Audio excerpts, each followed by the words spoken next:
नमः शिवाय। आप सबको मेरा प्यार भरा नमस्कार। आइए जानते हैं जो हमारे भोले बाबा हैं, त्रिमूर्ति हैं, ब्रह्मा विष्णु महेश में से एक हैं, जो हमारे हिंदू धर्म के देवताओं में से एक हैं, सर्वश्रेष्ठ हैं, उनकी पूजा हमें कैसे करनी चाहिए। शिवलिंग में हम जल रोज़ चढ़ाते हैं, लेकिन उस जल को चढ़ाने के लिए भी कई नियम होते हैं। पूजा अगर हम नियम से करेंगे तो हमारे घर में सुख शांति बनी रहेगी, हमारे ऊपर भगवान की कृपा बनी रहेगी। हमारे सृष्टि के रचयिता विनाश के देवता भी माने जाते हैं।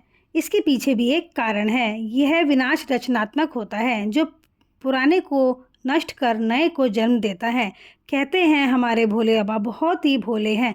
वो भक्तों की हर गलती को माफ़ कर उनको अपना लेते हैं, इसलिए वो भोले बाबा हैं और इनकी पूजा करने से हमारे सारे कष्ट हर लेते हैं। वो शिव को स्वयंभू कहा जाता है, अर्थात उनका जन्म नहीं हुआ और वे अनादि काल से अस्तित्व में हैं। चलिए जान लेते हैं कि इनकी पूजा करने से ये कैसे प्रसन्न होंगे। तो इनकी पूजा के कुछ नियम हैं, जिसे हम अपनाएंगे तो शिव की असीम अनुकंपा हमारे ऊपर बनी रहेगी। शिवलिंग को शयन कक्ष में कभी नहीं रखना चाहिए। पूजा करते समय वाद विवाद से बचें। मासिक धर्म के दौरान इनसे बिल्कुल दूरी बना के रखें, बिल्कुल स्पर्श ना करें। और जब जल चढ़ाते हैं हम शिवलिंग में तो धीरे धीरे चढ़ाएं। पूजा करते वक्त कभी भी काले रंग के कपड़े ना पहने। जल चढ़ाते वक्त भी काले रंग के कपड़े कभी ना पहने। पूजा करते समय गलत विचार मन में ना लाएं। एक से अधिक शिवलिंग घर में ना रखें, इससे भोलेनाथ नाराज हो सकते हैं। यह चीज़ें उन्हें बिल्कुल ना चढ़ाएं। जानिए कौन सी वो चीज़ है। केतकी का फूल ना चढ़ाएं, तुलसी का पत्ता उन्हें ना चढ़ाएं, नारियल का पानी ना चढ़ाएं, शंख से जल कभी ना चढ़ाएं, कुमकुम और हल्दी भी उन्हें नहीं चढ़ाना चाहिए। आइए जानते हैं कि शिवलिंग को छूना चाहिए या नहीं। शिवलिंग को सीधे ज़मीन पर कभी नहीं रखना चाहिए। घर में अगर शिवलिंग है तो ऊंचे संगमरमर का पत्थर या फिर लकड़ी का कोई आसन बनाएं। मंदिर में ऊंचा स्थान इसलिए रखा जाता है, पहले एक आसन सा बनाया जाता है, फिर उसमें शिवलिंग रखा जाता है। आइए जानते हैं कि शिवलिंग छूना चाहिए या नहीं। धार्मिक मान्यताओं में अलग अलग विचार हैं कि शिवलिंग छूना चाहिए या नहीं। कुंवारी लड़कियों को नहीं छूना चाहिए।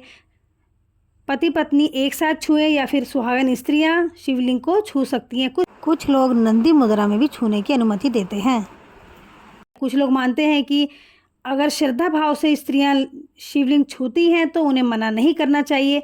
कई लोग भोले बाबा को अपना भाई मानते हैं, अपना पिता मानते हैं, अपना गुरु मानते हैं, तो उन्हें स्पर्श कर सकते हैं। यदि आप विशेष धार्मिक स्थल पर मंदिर में जा रहे हैं तो वहाँ के नियम रीति रिवाज को मानना अत्यंत आवश्यक है। आइए जानते हैं कि कौन से मंत्र बोलने से शिव जी प्रसन्न होंगे। हमें क्या करना चाहिए, क्या पढ़ना चाहिए जिससे वो हमारे ऊपर कृपा बनाए रखेंगे। तो हमें शिव चालीसा का पाठ अवश्य करना चाहिए। प्रतिदिन आप शिव चालीसा का पाठ करेंगे तो भोले की कृपा पर बनी रहेगी।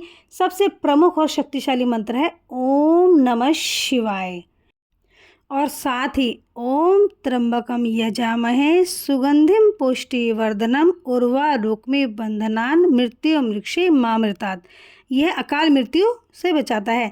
ये 2 मंत्र ऐसे हैं जो आप प्रतिदिन अपने आप मन में बोलते रहें, दिन भर बोलते रहें, तो आपके ऊपर भोले की कृपा हमेशा बनी रहेगी। ओम पार्वती पतये नमः। देवी पार्वती और भगवान शिव के मिलन का यह प्रतीक है। आप मंत्रों को कभी भी बोलें। भगवान शिव कभी कोई नियम लागू नहीं करते हैं, बहुत प्रसन्न होते हैं अपने भक्तों पर।